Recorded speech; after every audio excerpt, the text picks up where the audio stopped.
And welcome back, ladies and gentlemen, to the In the Nest, the Emmaus Athletic Podcast. I'm your co-host, Shane Douglas, here with my positive shirt, Matthew Tomlinson, where Matt was just making a joke. Negative, positive. Right. It doesn't reflect our personalities. Matt is definitely more negative than I am. Yeah, right. Sure, we'll go with that one. Guess who's back? We are. No. And our buddy's back. He's home. This is his home now. We need a name for him. So anybody who's listening, watching, the families out there, we know you were watching. Please comment if you come on campus for any games or just to visit your kids or for a visit, whatever it may be. Find Matt and I and tell us any good name ideas. Give us a good suggestion. Because this is our friend. And he's going to rep some more with our new, what do you call this? Like a little flag or pennant? Pennant, yep. So there he is. Go Eagles. Here we go. Even though he's not an Eagle. Not he wants to be though. That's the thing. It's like we're physically not Eagles, Matt, but we want to be Emmaus Eagles, just like our little hedgehog. We're Eagles. Now we're alumni Eagles. Now we are working. We're old. We got we're in the rocking chair, you know. We are. I was looking at I saw a video last night on Instagram, and it was like me now knowing that half of the NBA players are younger than I am. Yeah, you sent me that. I sent you that one. I sent you a Cowboys one. You did. I was like, man, it's true. We're old, Shane. We are old. No, you're old. You have 2 kids. I'm nobody. You're getting married, but that's fine. That means I'm young. Young. Whatever. Okay, well, for today's podcast, we're going to recap regionals. For our volleyball and soccer team. And then we're going to talk about the cross-country race coming up this weekend, tomorrow, for nationals. Let's go. And then we're going to recap the basketball games from this past weekend, men's and women's. The opening day, which was awesome, had a good crowd. We'll talk more about that. And then also looking ahead to the basketball schedule for this upcoming week. And then that's it. And then we have a couple highlights, highlight people. We'll talk about that throughout the episode. So let's get into it. Yes. Regionals. We'll first talk about soccer. So I want to say it was a tough week for Emmaus Athletics, but soccer came in as the number 1 seed in the Midwest Regional Tournament, playing the 4th seed, Maranatha Sabercats. And we had beat Maranatha at home 5-1, and then we tied 1-1 at their place, and they were playing a third time, and they were hosting regionals. So it was, again, another game at their place. And unfortunately, we could not pull it out, and we lost 2-1. Yeah, it was 2-1 at halftime also. Yeah. And, I mean, we had so many good looks. I think we had another shot go off the crossbar again, which so many crossbar shots this year. But, yeah, they couldn't quite pull it out, unfortunately, and that ended our season. Yeah, it's really tough for the guys. I know from talking to them, it's bittersweet. They're happy that they have a schedule now and that they can focus more in classes, focus more in relationships with other people around campus, and be more active in the community. Also, possibly get even a job. Either way. So hopefully. It's bittersweet, but also get a job. You really never want to go out like that. No, you never want, and especially first round. Losing the first round is really hard, regardless of who you plays.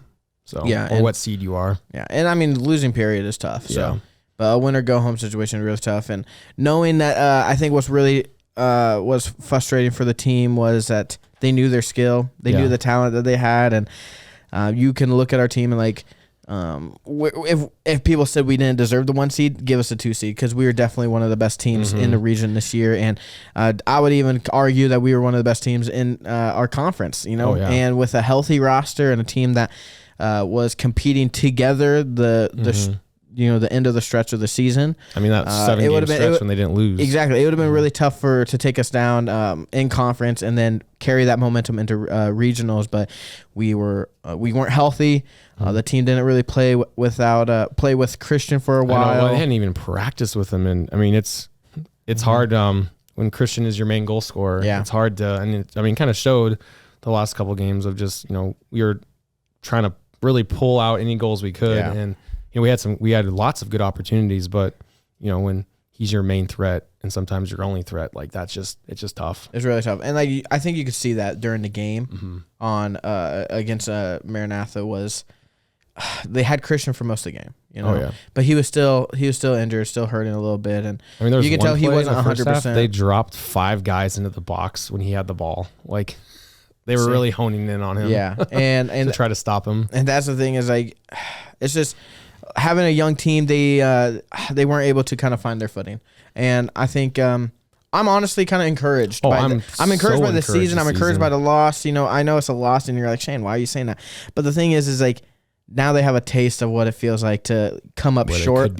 Come up short of like your potential. And like the thing is, these guys know they got a good team, and it's crazy that coming into the season we had 9 starting freshmen. We had how many? We had probably 13, 14 freshmen on the team, and I think we're gonna 5 or 6 returners. And the thing is, like, we're gonna retain a lot of them. Like much most. When I say most of them, I mean like 13 out of 14, if that's the number. Which is awesome. And like the fact, like, okay, so they finished.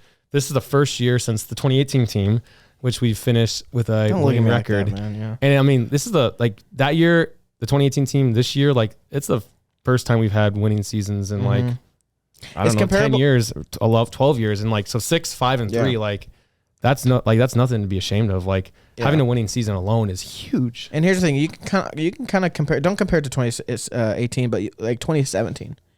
That's the thing is like that's when we knew we had the potential to win it all. Because I think 2019 was like 9, 4, and 2, and then 17 was like 4 and 7. The 2018 was like 9, 4, and then they just took off to that's the thing. bound. Like really, what it was. Honestly, in 2017, we lost one of our best players on the team, Elijah Barsness, one of the center backs, one of the greatest to do But then honestly, just reworking the lineup, getting a couple key pieces, especially at forward.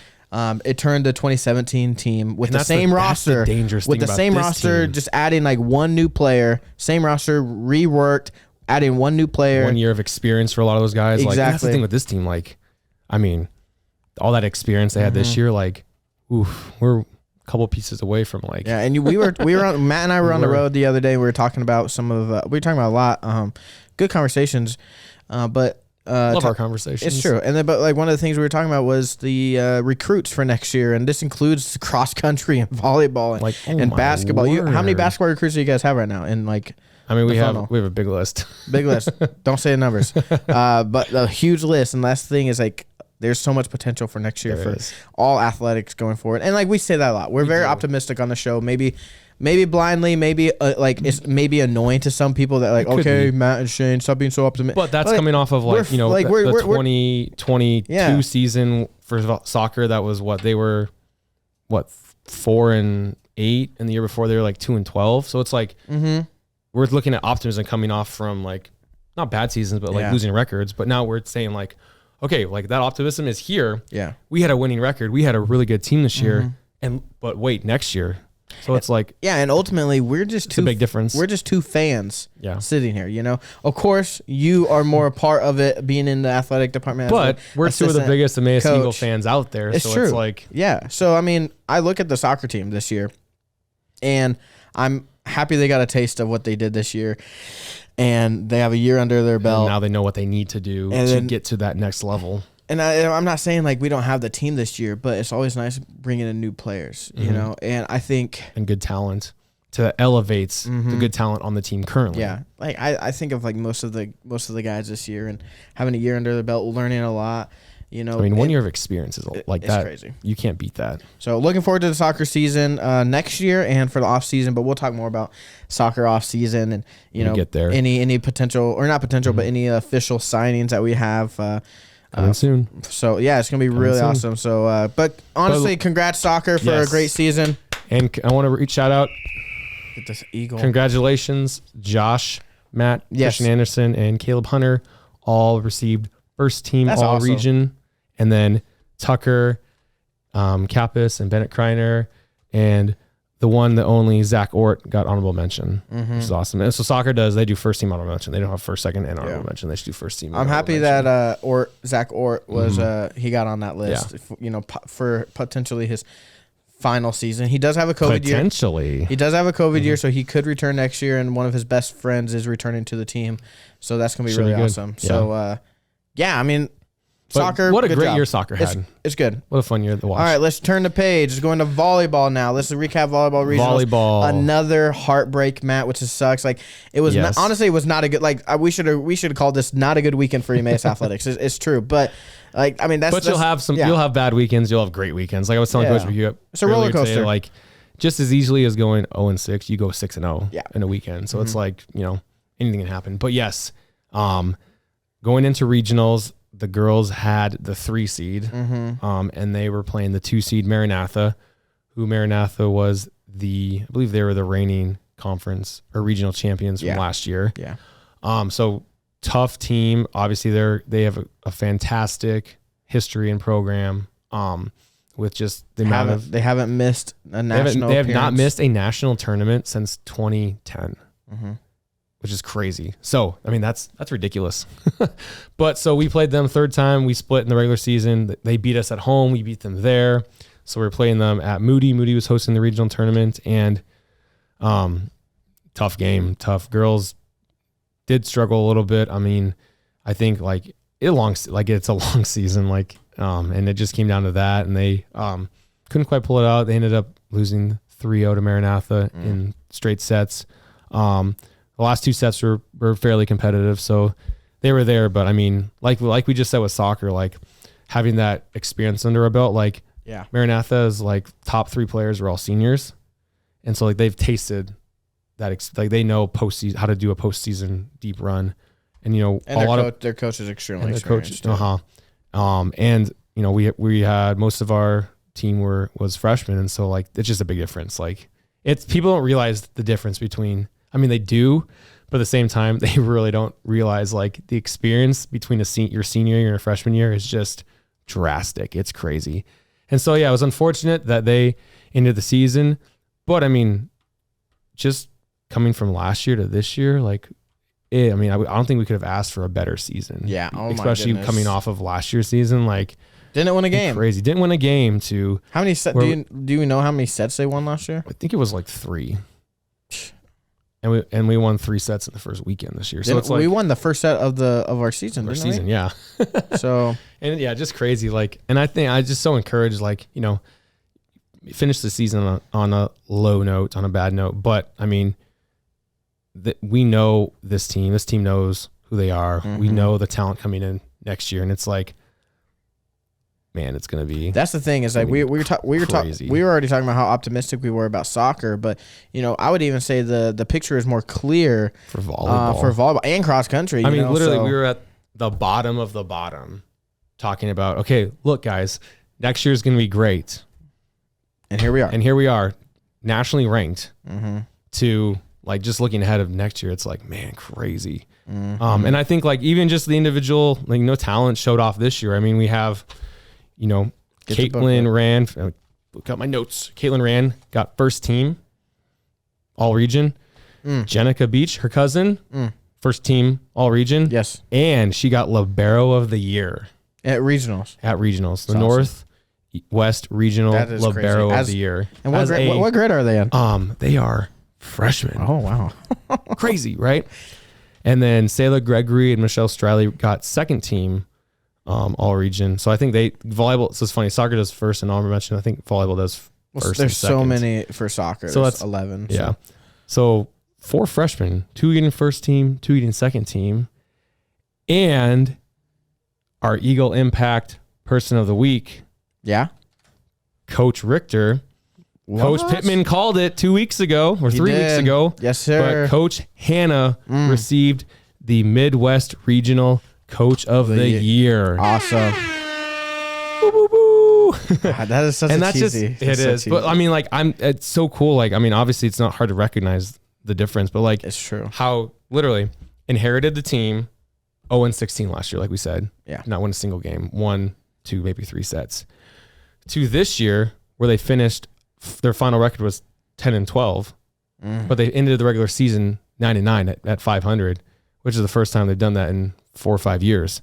So just seeing that alone, 10-16 to 10-12. Yeah. That is just crazy. And that just shows the hard work that Coach Hannah and Coach Megan put in, and just how much this year's girls wanted it. Oh, it's going to be crazy. I'm just And so I really hope and I know that this group will do it, but going into we'll talk about off season down the road, but having that experience of that success to that defeat at regionals and taking that and using that as fuel for this off season to really put in that work, get better, and just literally launch in the next season. And ultimately, with all across the board, all these players, including cross country, and we'll get into basketball, but I look at the soccer and volleyball team specifically, and just they really, and you look at the awards, and a lot of them are freshmen, talented players, and great to the community here at Emmaus, but they really couldn't have done it without the support of honestly their family and friends. Oh, yeah. And you guys 100%. Have been traveling so much. We say this every episode, but thank you. Yeah, you guys watch this. You watch on the road. You carpool. You come here and you support the Eagles.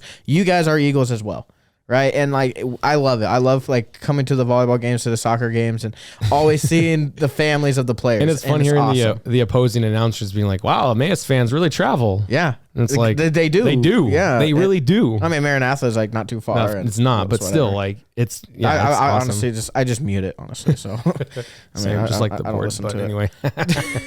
But yes, no, it's so true. Just the support from, not just from internally in the athletic department, but externally through all the professors here, the staff here, all the fellow students, and parents. It's just it's awesome. Again, people you don't think about it that it makes a difference, but it really does. How about this? How about we talked about before the show, the national or not the national, the highlight player Hannah Ricker, and it's awesome. Yeah. But honestly, our highlight, our Eagle impact are you guys, are the parents and the family, the friends, the supporter. Seriously, exactly. You guys rocked it this year. So you guys are all first conference, team. So first team, all fan base. Exactly. So. Thank you guys so much. And volleyball, great season. Yes. Nothing to be seriously, what a fantastic season. I'm so proud of the soccer team and of the volleyball team, and happy with what they were able to accomplish on the field, on the court. And I'm looking forward to next season, but I'm also looking forward to seeing what they can, how they can get involved here on the community in Dubuque, at Emmaus, on campus. Yeah. So it's going to be, like I said, bittersweet. Now they can focus elsewhere, but off season starts soon, so better start prep for the 2024 season. Here we go. Oh yeah. So but good job to all those two fall sports, but fall sports is not done, Matt. Nope, we still have one more competition, the big one, and that tomorrow is cross country nationals. What do we got looking forward to that? So today they have, I think they have a worship night, and I think there might be are they there now? Yeah, they left yesterday, and then they're here today for a worship. I think I saw Girardi today though. No, they left, and then they left today. Yeah, they left yesterday because they have stuff going on today, and then the race is tomorrow. Wait, where is Friday? It? So it's at Grace College, so it's in Indiana. Okay. So today, Thursday, has the meet, they get to walk the race course. They get to do, I think they do some service projects together. And then tomorrow, I think the guys run first and then the girls run second, or vice versa. But so it's at Grace, new course. Coach Girardi was pretty excited about it. That it looked, he just seeing the map of it, he said it looked really good, and he thinks that we might be able to get some PRs. Ooh. So we have 4 runners. How do they we don't know. I have no idea. We need to talk to the coaches. I want to sit down and we were talking about dreams of Emmaus and stuff, and it would be cool to give the cross country a facility or a room that's nice for them to set up and have lockers and whatnot. But do they just look at a map and just plan it out World War II style? That's he was Coach Girardi was a national runner, so I'm sure he can look at it and be like, yeah, they're here playing Risk. Yeah, right. Yeah, they're playing checkers, they're playing chess. But yeah, so Kate and Anna for the girls, and then Caleb and Christian for the guys. And this year, so this is different this year than last year. Last year was the top 5 runners that finished would get first team All-American, but this year it's the top 10 runners because there's so many.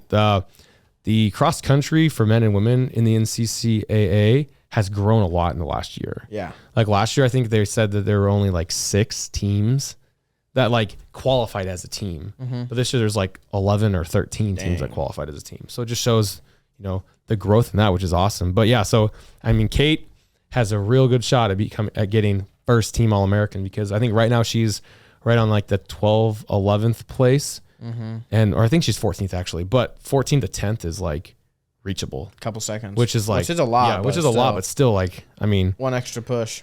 When it's it's your last race and you go all out, like I'm really excited to hear how they perform tomorrow. So we'll see how that goes. But yeah. I'm excited for the cross country team. They've had a great season this year. Last year they took it by storm.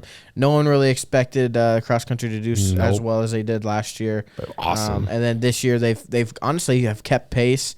A lot of other schools in around the nation have been catching up for sure. So we don't see the craziness like we did last year. We don't expect it. But the thing is like they've already made a name for themselves. Oh yeah. Especially like with Kate and Anna, and then a little bit with Caleb. So. So we expect it already, right? But they're still performing to their expectations. So let's not forget that, fans. Let's not forget that cross country's still killing it out there. Show them some love. Make sure to talk to them before they leave. Pray for them, whatever it is. But they got our support. I'm looking forward to what they can do this weekend for the race. And then we talked about soccer and volleyball. We'll recap the cross country next week and the results, but they got a good load of students coming in, so that's going to be really fun. This race class that they have of prospective students, looking good. Yeah. Well, let's get into we're ending fall sports here shortly, which is sad, but you're happy. But, I mean, it's flown by this semester. It's true. Gone by so fast. So now we're flying into flying. Because we're Eagles. Oh, gosh. Why'd I say that? You walked yourself into that one. I flew myself. You flew yourself into that one. Gosh. Okay. You soared into that one. Shane, funny. You're really funny, Matt. Yeah. Let's talk about basketball. How'd you do, Matt? Yeah. So first, I don't know. You tell me, Shane. You were there on Friday. I was, but not Saturday. Both games. I'm just kidding. What did I do Saturday? What did you do Saturday? I don't know. Anyway, I did a lot Saturday. Home games of the year. So we played Friday night. We played Saturday night, Saturday afternoon. And unique situation. So the third team that we were trying to get here was not able to come. Who was that? I think it was Andrews University in Michigan. But they weren't able to make it. So, which we knew, like, it wasn't like they were like, hey, our game in 20 minutes, we can't make it. Like, we knew, like, a while ago that they weren't going to be able to come. So we played back-to-back games against Trinity Bible from North Dakota. So we played, both guys and girls played them Friday and then played them Saturday.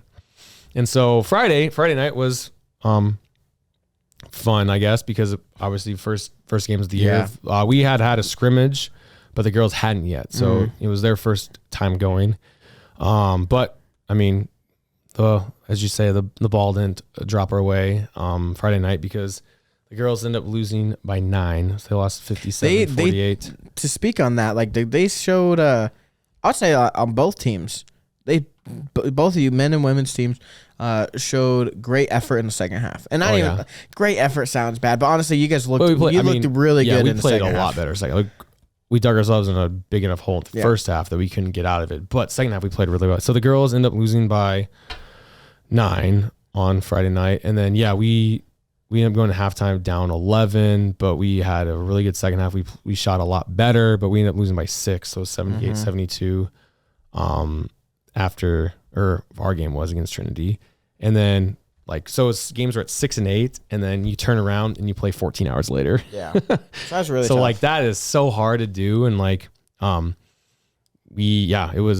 was hard. Well, I mean, kudos to you guys for going through it, but the Friday game was really cool. And I think both teams struggled in the first half, and you looked at the women's team, and I think they started to find their footing towards the end of the game. And you saw Hannah started making the shots that she normally does, because she was quiet most of the game, and until the end, the last 10 minutes she was just a baller. And that's the crazy thing too, especially for the girl. Trinity only had 5 girls, and we had 7, but we have Abril, who hasn't played in 3 years because she had this really bad knee injury, and then she got married, and then she had a kid. Now she's back. And then Maddie is coming off of ACL surgery, where she didn't play all last year because of it.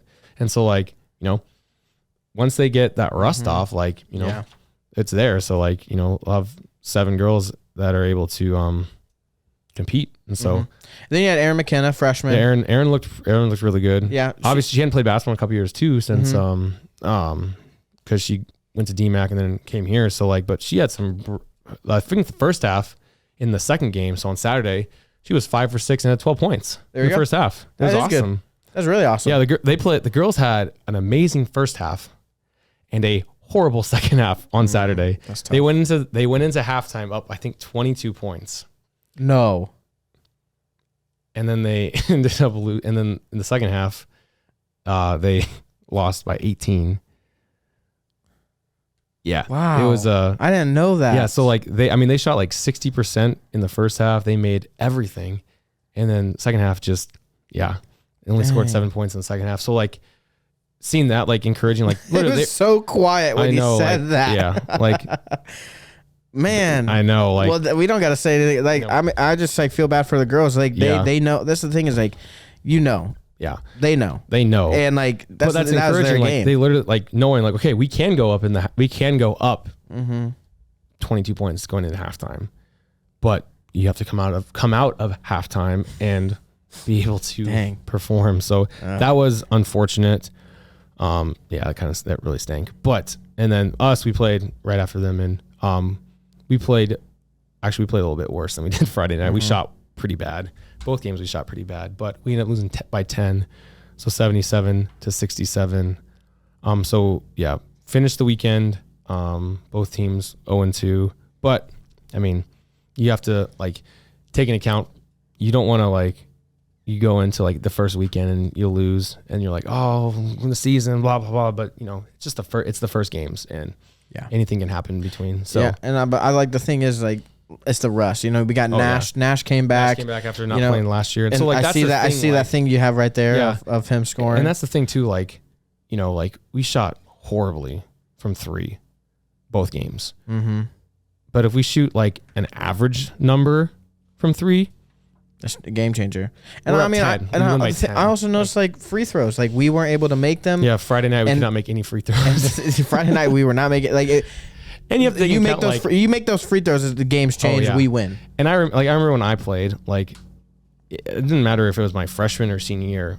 Always the first game of the year, you're nervous, no matter who you're playing. Like it's always like Nash was really quiet for a lot of the game in the first, but then started getting hot towards the end, and then and him went into halftime hot, and then came out of halftime with that streak still. So there were lots of like obviously there were some good takeaways of what we need to work on, because there's some things we do need to work on, but there's a lot of positive things that came out of the weekend that we did well in, we know we can do better in, and so it's cool to see like some of the freshmen for the men's and women's team, see them play with Obi and like Josh and etc. Aaron, Tyler didn't play at all. He's recovering from his ankle. And then Noah played a little. Noah played a little bit. Lucas, like they all performed pretty well, and I was pretty surprised of like how well they were able to jump into the system, jump into the competitive nature of a collegiate sport, and perform. So it's exciting. It's exactly, and like first game, the jitters, the rust. Once when you guys brush it off in a couple weeks, like we'll see it. We'll even see. This weekend. So a couple highlights on players that reached milestones this week. Yeah.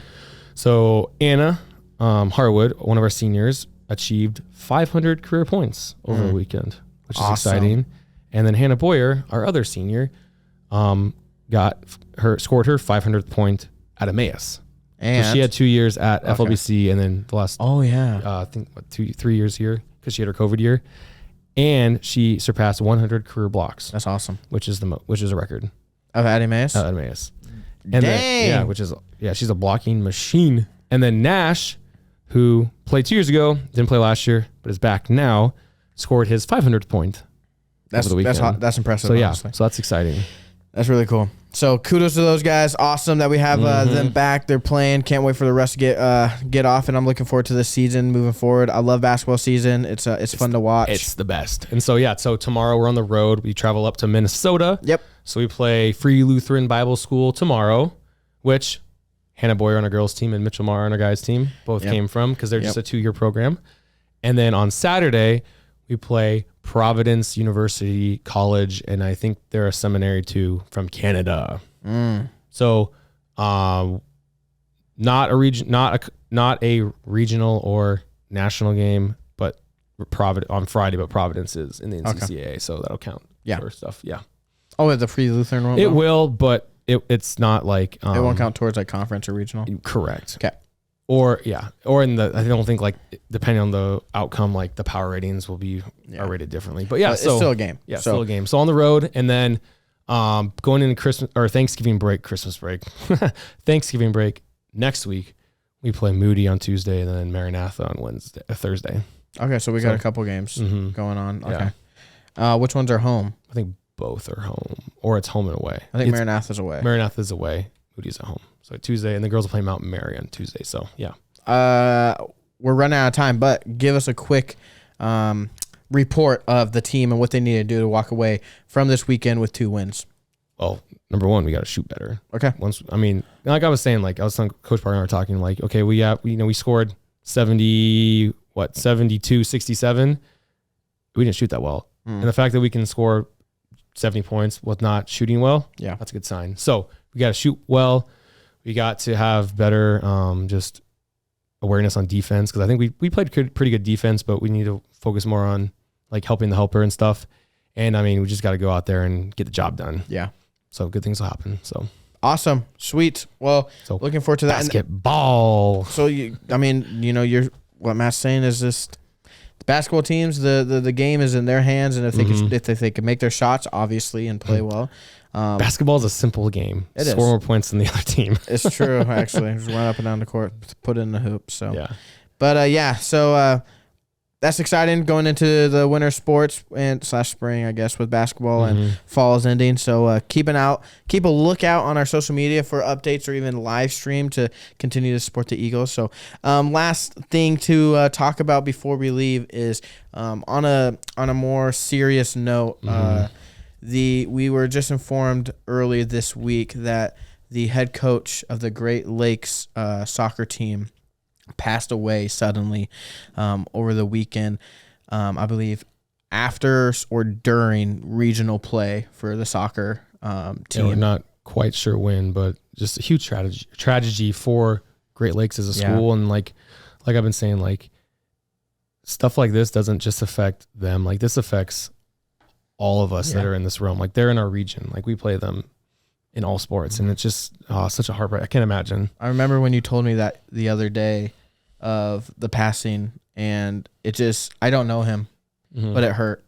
And it felt weird. Like normally I would feel that way if I knew someone else that, that passed away, but just hearing about someone just so close to us, someone that's in our family, in a church family, the family of small Bible colleges, Christian schools, it just hurts that you lose another fellow brother. And this is like the 3rd or 4th like person that's passed away during one of the seasons in the last like 10 years, like in our realm. Like I remember there's a guy on the Ozark basketball team that passed away in a car accident, and there was a guy at Calvary who we were really close with who passed away. And so it's like, it doesn't just affect them, it affects all of us. But I just want to read what Great Lakes posted about him, because please do. It was really heartfelt, and it just was great. It says they posted this a couple days ago and said, "In loving memory of Coach Marcus Charlick.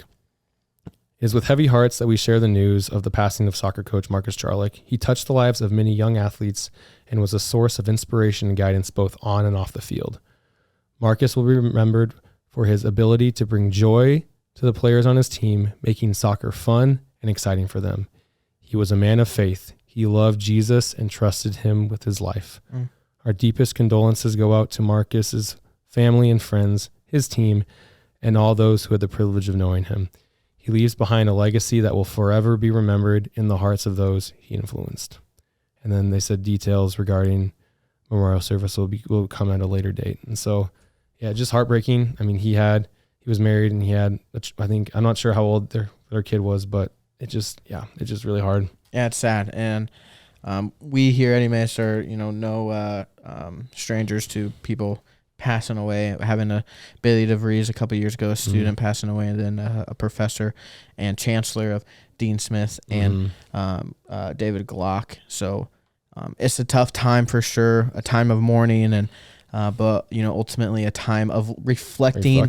He's with Jesus. Yeah, He's with reflecting their life and their testimony and what they were able to accomplish here on earth, glorifying the Lord and fulfilling the Great Commission and growing the kingdom of our Lord and Savior Jesus Christ. So it's cool to hear that. He was a believer. To hear that he lived a life full of of a testimony that is pointing towards the cross, pointing towards Jesus, and that's something that we can reflect as Christians. And I think death comes a little easier to us as Christians because we know it sucks that we don't get to hang out with them. We can't touch them. We can't be with our loved one, but we know that they're rejoicing and they're in heaven, which is a far better place than where we are right now. And so yes, please keep the Great Lakes community in your prayers with them going forward. So, but yeah, so exactly, keep them in your prayers.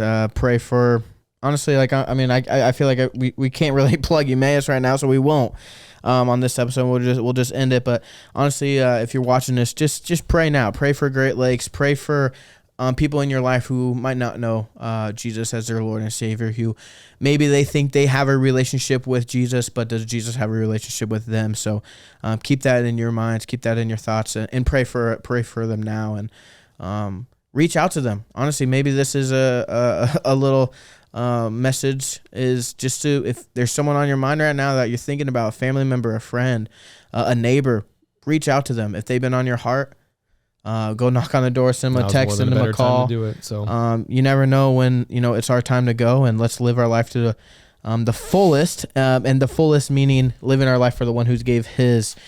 So thank you, Jesus. Just a great reminder. So thank you everyone for listening, and we'll see you next week. So thanks for listening. See you guys.